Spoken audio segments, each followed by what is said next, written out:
राजू और उसका परिवार काफी गरीब था। उसके परिवार में वो, उसकी पत्नी रेखा और उसका बेटा सोमू, ये 3 लोग थे।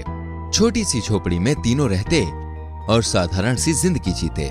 राजू मजदूर था और उसकी पत्नी घर गृहस्थी संभालती थी। दिवाली नजदीक थी, चारों तरफ से अभी से ही खुशहाली का माहौल था। राजू उदास होकर घर आता है। अरे रेखा, पानी पिलाओ। क्या हुआ जी? आप इतने बेचैन और उदास क्यों दिख रहे हो? बात ही कुछ ऐसी है। राजू के कुछ बताने से पहले ही वहाँ उसका बेटा सोमू आ जाता है। पिताजी, आप मेरे लिए पटाखे लाए? अरे जा बेटा, मैं तो भूल गया। मुझे बहुत सारा काम था तो मैं इसलिए लाना भूल गया। पर पिताजी, आपने तो वादा किया था ना। हाँ मेरे बेटे जी, मैं कल पक्का ले आऊंगा, याद से। सोमू वहां से उदास होकर चला जाता है। क्या बात है जी? आप क्या छुपा रहे हैं मेरे से? तुमसे क्या छुपाऊं? मालिक ने सब मजदूरों को काम से निकाल दिया रेखा। पर क्यों? सुना है नई मशीन आने वाली है और उसके बाद से उनको हमारी जरूरत नहीं है। तो अब घर कैसे चलेगा? आपने सोमू को वादा कर दिया है कि उसके लिए आप पटाखे और मिठाइयाँ लेकर आएंगे। मैं कुछ दिनों में काम ढूंढ लूंगा, लेकिन मुझे अभी सोमू के वादे पर ध्यान देना है। बेचारे की कहीं दिवाली बर्बाद ना हो जाए। मेरे पास एक उपाय है। दिवाली में लोग मिट्टी के बर्तन बहुत लेते हैं और मैं बहुत अच्छा मिट्टी का बर्तन बनाती हूँ। अरे, तुमने तो मेरी समस्या को काफी आसान कर दिया रेखा। अब बेटे को हम दिवाली में पटाखे और मिठाई जरूर दिला पाएंगे। रेखा और राजू दोनों मिलकर मिट्टी के बर्तन बनाने लगते हैं। 2-3 दिन काम करने के बाद राजू से बेचने के लिए गांव-गांव घूमता है। उसके मिट्टी के बर्तन की बिक्री होने लगती है।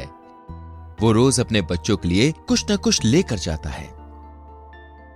राजू के पड़ोस में भीकू रहता है। वो भी मिट्टी के बर्तन बना बनाकर बेचा करता था। उसकी भी नौकरी चली गई थी। वो सिर्फ घर में बैठा रहता था। एक दिन उसकी बीवी रेशमा गुस्से में आती है। जी, राजू को देखो, अपने बेटे के लिए कितना कर रहा है। उसकी भी तो नौकरी गई है। पता नहीं कहां से इतने पैसे ला रहा है। तुम्हें पता नहीं क्या? दोनों मिलके मिट्टी के बर्तन बनाते हैं और गांव-गांव में जाकर बेच देते हैं। तुम भी कुछ करो। घर में बैठकर सिर्फ मुफ्त का खाते हो और सिर्फ सोते रहते हो। अरे ठीक है, अब तो मुझे बातें मत सुनाओ। मैं भी गांव-गांव जाके बर्तन बेचूंगा।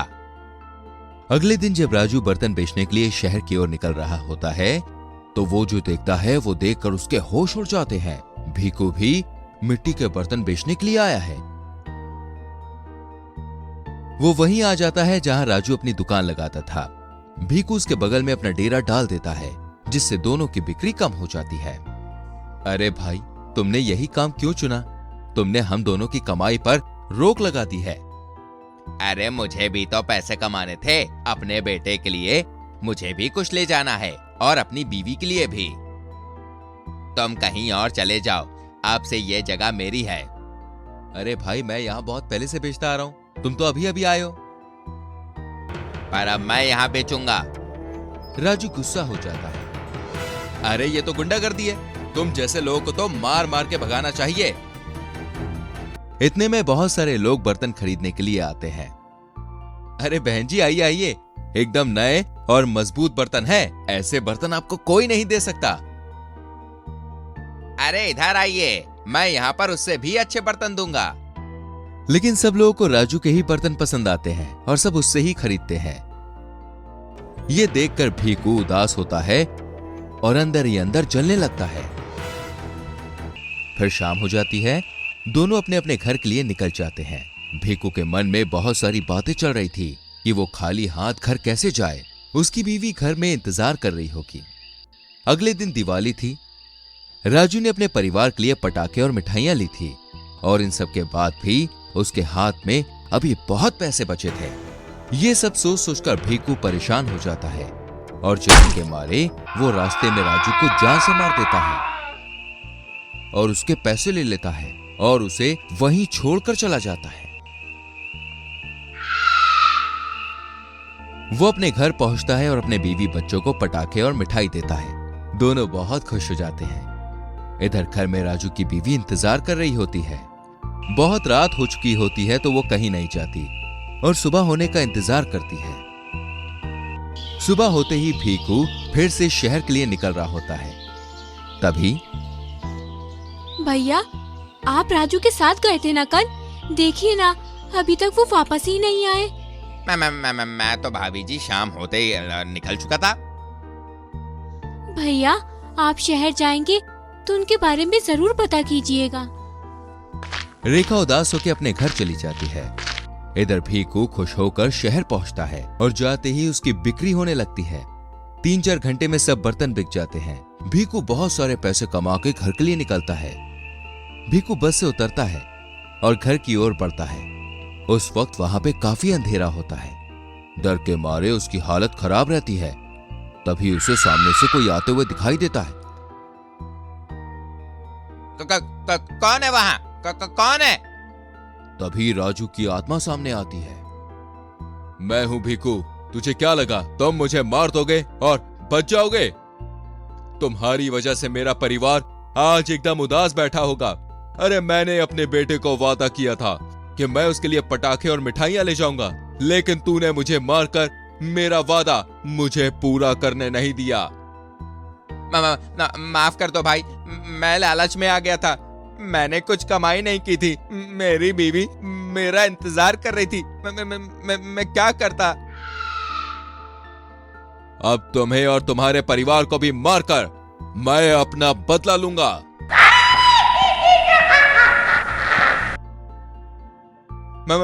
मुझे माफ कर दो भाई। मैं वादा करता हूँ मरते दम तक तुम्हारे परिवार का मैं ख्याल रखूंगा। उन्हें कभी भी किसी चीज की कमी नहीं होने दूंगा। तो तुम्हारे बेटे को मैं अपने बेटे जैसा मानूंगा। पर तुमने मेरे परिवार की खुशी छीन ली, उसका क्या? अगर तुम मुझे मार दोगे तो दो परिवार बर्बाद हो जाएंगे भाई। उनका ख्याल रखने वाला कोई नहीं बचेगा। मुझे माफ कर दो, मुझे बहुत पछतावा है। ठीक है, मैंने तुम्हें माफ किया। मेरे परिवार का ख्याल रखना और मैं हमेशा देखूंगा कि कोई कमी ना हो, और अगर उन्हें कोई भी तकलीफ पहुंची तो मैं तुम्हें और तुम्हारे परिवार को मार दूंगा। मैं वादा करता हूँ ऐसा नहीं होगा। भीकू डर कर अपने घर आ जाता है और अपने परिवार से जाके गले लगता है। इधर राजू की बीवी रेखा और उसका बेटा सोमू इंतजार कर रहे होते हैं। दोनों की आंखों में आंसू थे। चारों तरफ पटाखे फूट रहे हैं। सब खुशी से दिवाली मना रहे हैं। इतने में राजू की आत्मा आती है। राजू को देखकर उसका बेटा डर जाता है। तुम कौन हो? तुम हमें मत मारो, हम पहले से ही बहुत परेशान हैं। राजू अपनी पत्नी को सारी बात बताता है। राजू, ये तुम्हें क्या हुआ? मैं शहर से आ रहा था। किसी अनजान इंसान ने मुझे चाकू से मार दिया और मेरे पैसे लेकर भाग गया। रेखा खूब रोती है। पिताजी, ये कैसे हो गया? आपने वादा किया था कि हम दिवाली साथ मनाएंगे। आप मेरे लिए पटाखे और मिठाइयाँ लेकर आएंगे। मैं चाहे जिंदा हूँ या मुर्दा, मैं अपना वादा पूरा करना नहीं भूला। लो बेटा, मैं तुम्हारे लिए ये सब लेके आया हूँ। तुम लोग चाहते हो ना कि मेरी आत्मा को शांति मिले, तो दिवाली धूमधाम से मनाओ और खुश रहो। मैं हमेशा तुम लोगों के साथ रहूंगा। इतना कहकर राजू गायब हो जाता है। पूरा परिवार धूमधाम से दिवाली मनाता है और फिर राजू की आत्मा को शांति मिल जाती है और वो वहां से गायब हो जाता है और एक तारा बन जाता है।